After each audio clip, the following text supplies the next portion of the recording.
गोटे पर गोटे सफलता साउंडुचंदी डोलीपुर अबकारी विभाग। दिन राति परिश्रम करी चोरा मद बेपारी निद हजाई देउछंती डोलीपुर अबकारी अधिकारी। डोलीपुर अबकारी अफिसर समस्त कर्मचारी एबे चोरा बेपारी उपरे कड़ा नजर रखिथिबा देखिବାକୁ मिलुछि। सूचना मुताबक जिला अबकारी अधीक्षक दिव्यशंकर तेंडल निर्देश में डेप्यूटी सुपरिटेडेंट अनिता ओझा तत्वावधान में डोलीपुर अबकारी अधिकारी श्रीकांत कुमार पंडा एवं तांको टीम सह रगड़ी छकरे पेट्रोलिंग करुवा बेले आनंदपुर आड़ू जाजपुर अभिमुखे आसुवा एक Hyundai car jar number OD 16C9100 रे देशी मद आसुवा कौन एक विशेष सूत्रु खबर पाई। एही गाड़ीटी जांच करिया परे सेथिरु 520 लिटर देशी मद जबत करथिले।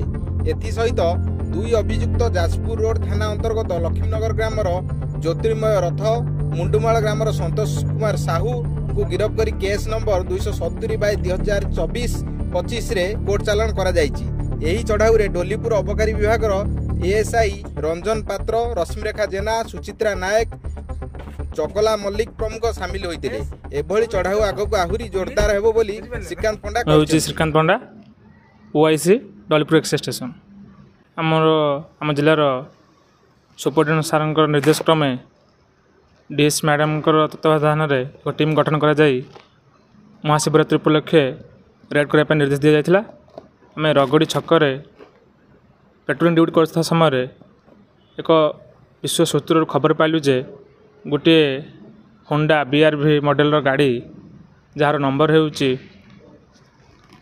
OR 16C9100 से केउझर देशी मद नहीं जाजपुर रोड अभिमुखे आसुच।